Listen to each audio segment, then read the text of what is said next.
I'm Cynthia James, and this network is about changing lives one woman at a time.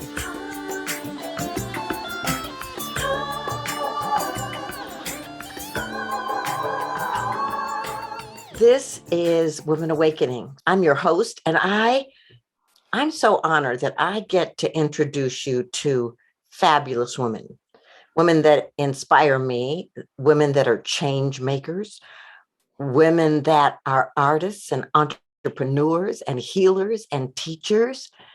And they're examples of what you get to do in this world when you stand in your power, because that's what you're here to do. So we are on Spotify and iTunes, Amazon, iHeart, YouTube. Subscribe, come back every week and meet an extraordinary woman.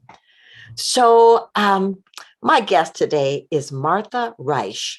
She's a singer-songwriter and a certified music practitioner.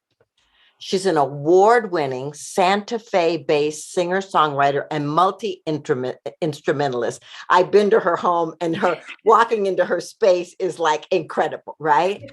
She's been an opening act for several well-known artists and performed at the Sundance Film Festival. Originally from New England, she received a BFA in illustration, but music called her, and she relocated to Santa Fe in 1999, where she has since released 5 CDs, including the award-winning album entitled Brave Bird.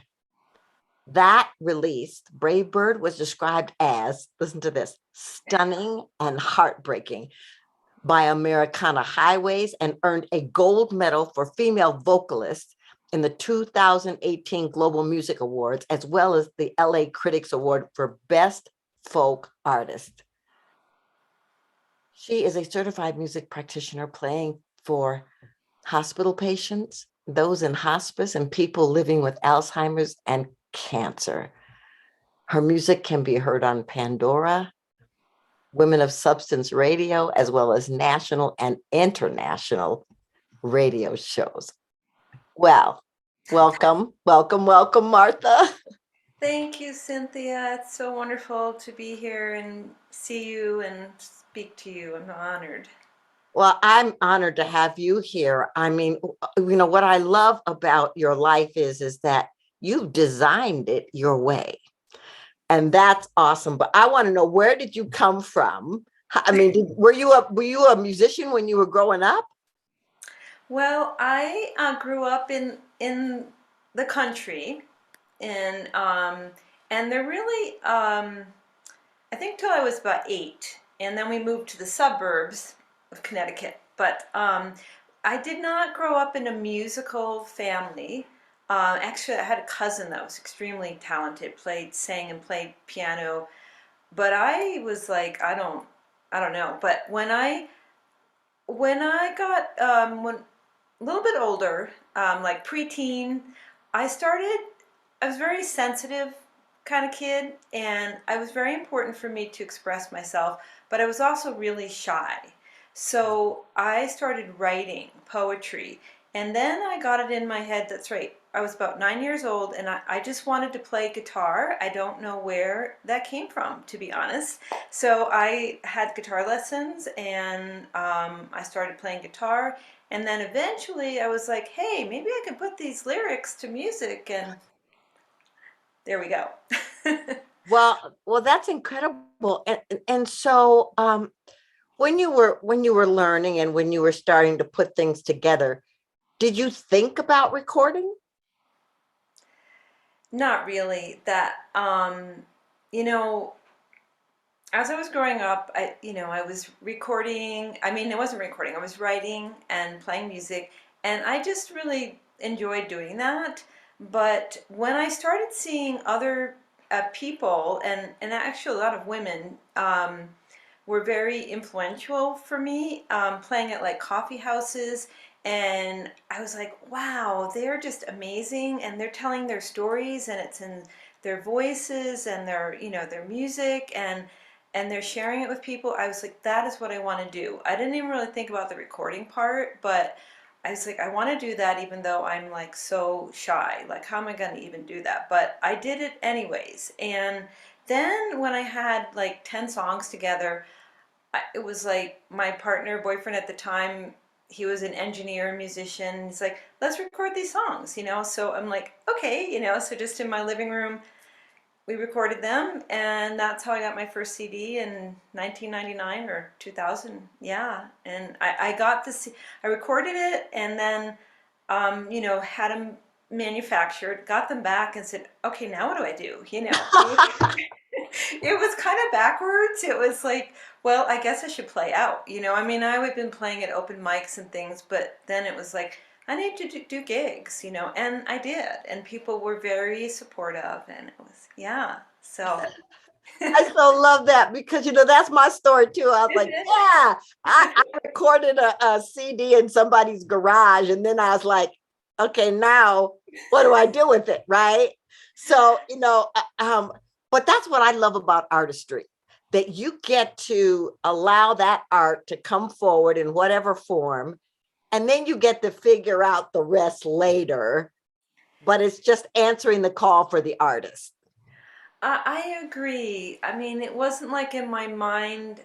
I mean, I never had a business plan, so to say, and I still don't really, but it was the artistry. That was what was so important, and I think it was to express myself and to connect with people. Like when I look back, like why did I do this so many years?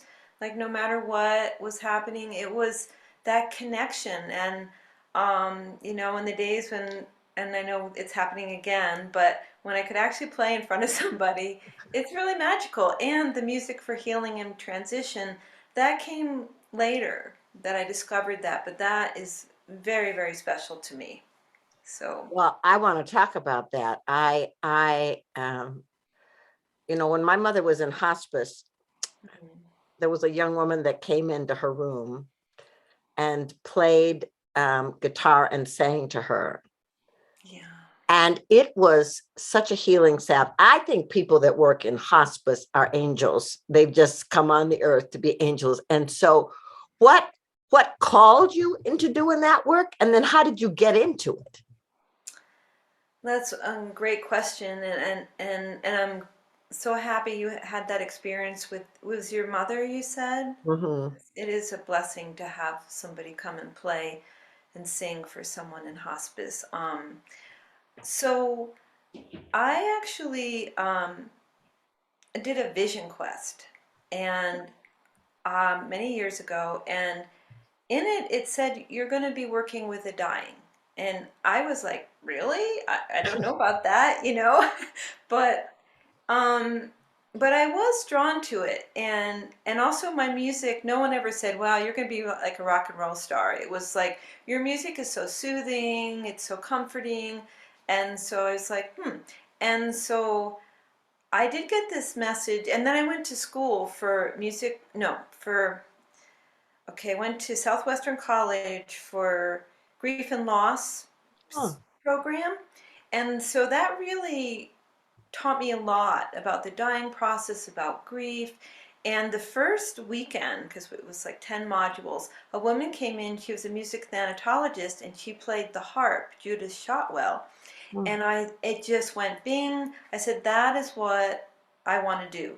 I don't want to be like a talk therapist. I want to play music for people who are sick or just, you know, dying or, and then after I finished that program at Southwestern College, I went to school for Music for Healing and Transition program and became a certified um, music practitioner. But even before I did that, I wondered, would I really be okay sitting at the bedside of somebody, you know, that was dying or was ill? Like, would I be all right? So I volunteered for hospice, and my first patient or client, I went into, she was at her family's home, and I went in and I told them I was a musician, and they said, would you play, you know, for our mom? And I was like, okay. I don't really, like, I wasn't trained yet, but I actually prayed in my car, and I said, tell, you know, God, let me be and do what you'd have me be, the right songs, or just, and so then I went in there and I played a few songs that I wrote and with my guitar, and she died. And this was like my first experience, and it was like, wow. And it was such an honor, and as a hospice volunteer. So that's, and then when I felt this is for me, then I went to school for music for healing and transition. So, Well, it's it's amazing. I I played one of my meditation CDs for my mother as she was making her transition, and we did something similar for my husband's father. It's a very sacred experience. It's very sacred. yes, extremely. So sacred and such an honor. And I sometimes equate it or parallel with birth. It's Hmm. like, I've been at some births, but not playing music. But I do feel like, it's a passage onto the next, beyond, and it's very sacred. So here you are doing this music, 5 CDs. How did you transition from just wanting to play to it being a business for you? Yeah. Um, well, I'll have to say, or I'd like to say that, I mentioned before I was very shy. So I had to do it anyways. And I mean, I didn't have to. Nobody said, Martha, you must do this. It was me. It was my inner voice that said, you got to keep doing this, even though I know it's tough for you and you get really nervous and you shake and all this stuff. But something in me kept doing it. And I think it was some inner knowing that I needed to share these messages that came through in songs. I needed to share them with people. And, after the first album I made, and then, I started booking gigs. Um, it took over my life. I didn't expect it. It wasn't like when I was a kid, oh yeah, I'm going to be a recording artist and it's going to be my business. And it just kind of took over, um, and continued to write songs. I guess, and and then albums would have themes to them, like Evidence of Life came after The Color Blue was the first album, then Evidence of Life, then Into Trees. And they were my how I related to the world, how I Mhm. saw the world, and how and relationships to people. And so then I did get to learn about the business end of it. It's music is a big business. And slowly, I think through a lot of women, independent musicians, we helped each other out. People would say, try this, or, different folk festivals, or just, I mean, I can't even remember all the things I did, but just to really learn more about making music, recording music, even, improving my craft, and then how to get into the music business, and all of that. So it really just unfolded, and my willingness to be open and to learn and then to share with others. Now I'm in a position where I get to share with other people who are just starting, and it's very cool. Well, Yeah. you have benefited me and Aw. with your generous spirit. And what you're talking about is something that I actually love. When I was growing up, there was this whole concept that women were in competition with each other. But what I have been witnessing in the last several years is a collaborative model that's been unfolding with women. And that's what you're describing. It's like women helping women. Totally. And I don't know how I, fell into that, but I feel so blessed. But that's it. I mean, I've heard of the competitive, I mean, even just the competitive in the music industry. But I think one of the things that I learned is not to compare myself to others, because that's just not good for me or for anybody. And everybody has their own individual voice and their individual strength, but we can help each other, like no matter where we are on that road. And so yeah, I love that. And yeah, and not to listen to, for me, my inner critic. It's like sometimes it'll be saying stuff, and it's like, okay, you know. And then also there's the professional critics, and I've had that along the way. And actually, it's usually been men, but that, I mean, sometimes it's been rave reviews, and that's lovely. And then sometimes it's been like, not liking it so much or something, but which is heartbreaking. But it's like you just gotta let it go.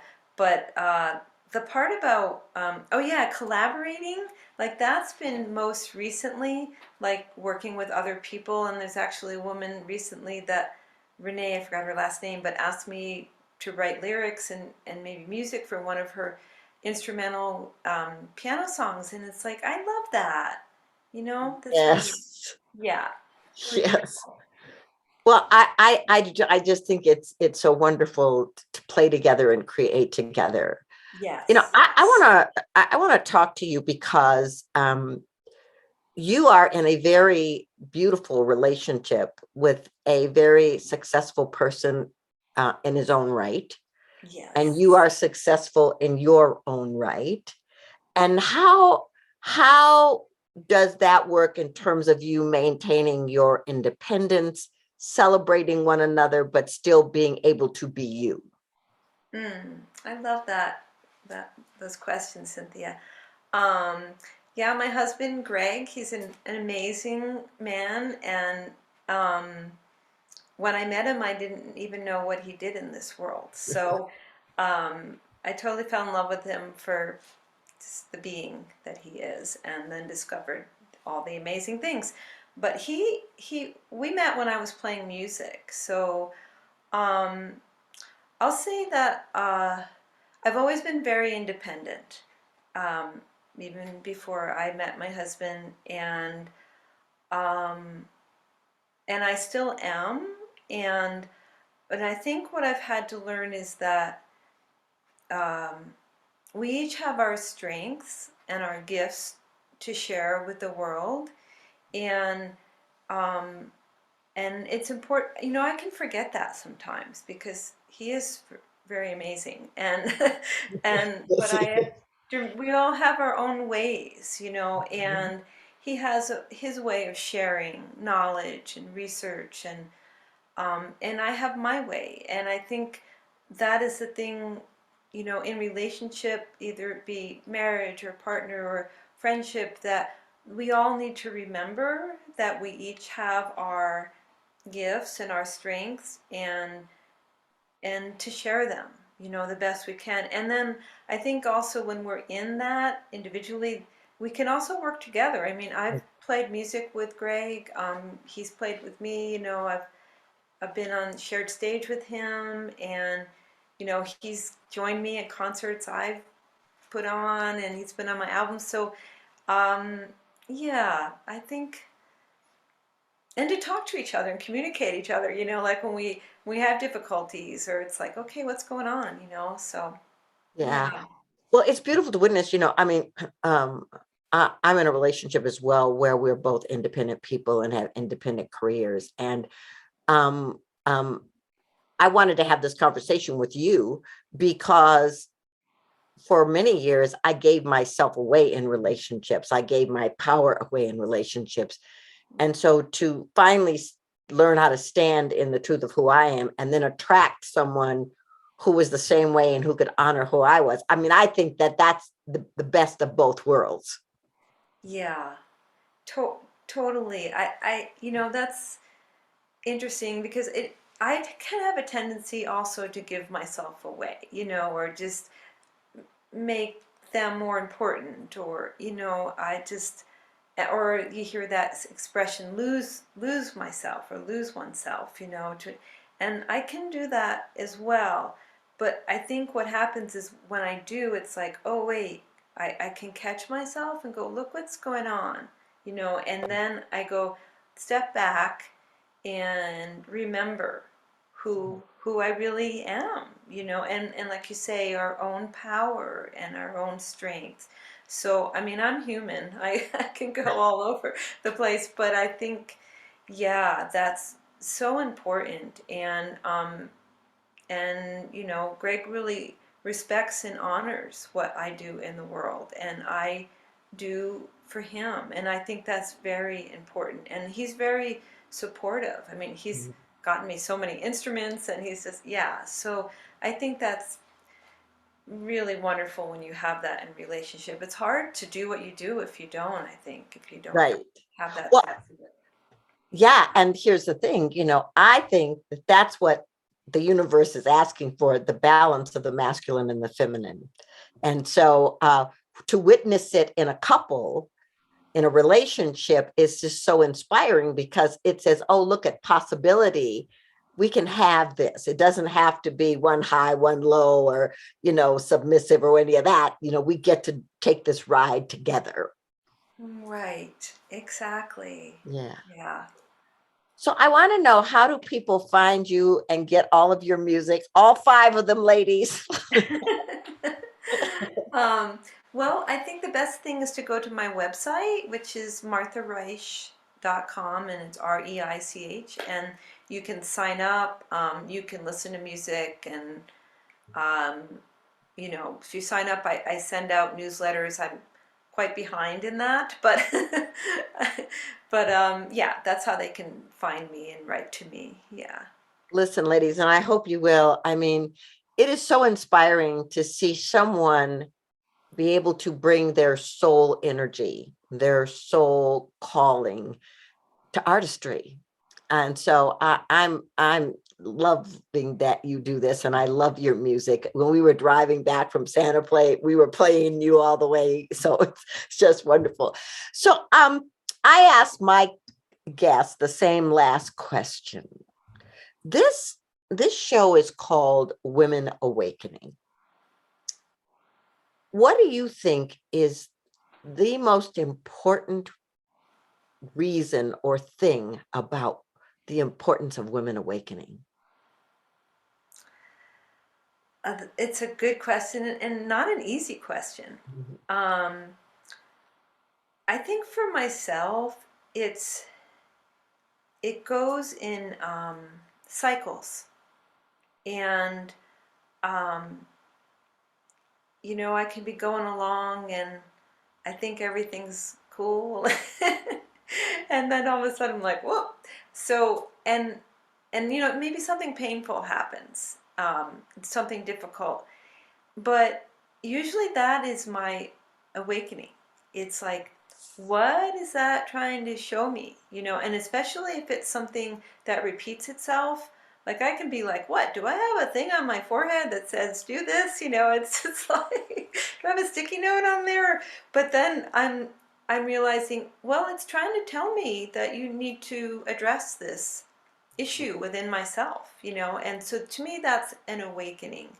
um, and it's not always easy, but it's also amazing, because it's like being aware of all the beauty in the world, all the beauty within me, all the beauty within you, and everywhere.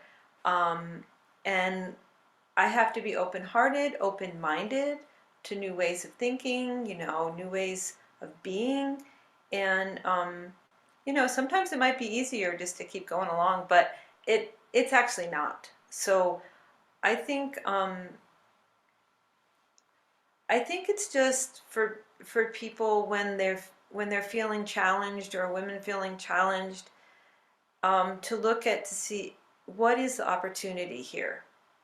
What's the opportunity? What am I being shown? And can I be open and have the strength and courage to wake up to something new? So, Oh, Martha, that's beautiful. Uh, and yes, I think challenges are awakenings, they're portals of transformation. So how beautifully put.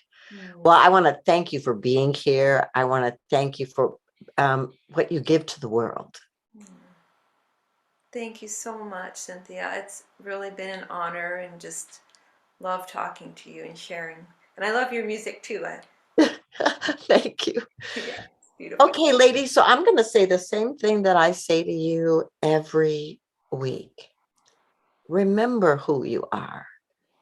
You're a masterpiece that is unfolding, evolving. You're extraordinary. You're unique. There is not another you on this planet in any way, shape, or form. And so you are invited to step into the truth of who you are and shine your light because you are needed, because you are important, because you are essential. Thank you for being here. I'm so excited to be with you, and I will see you again next week.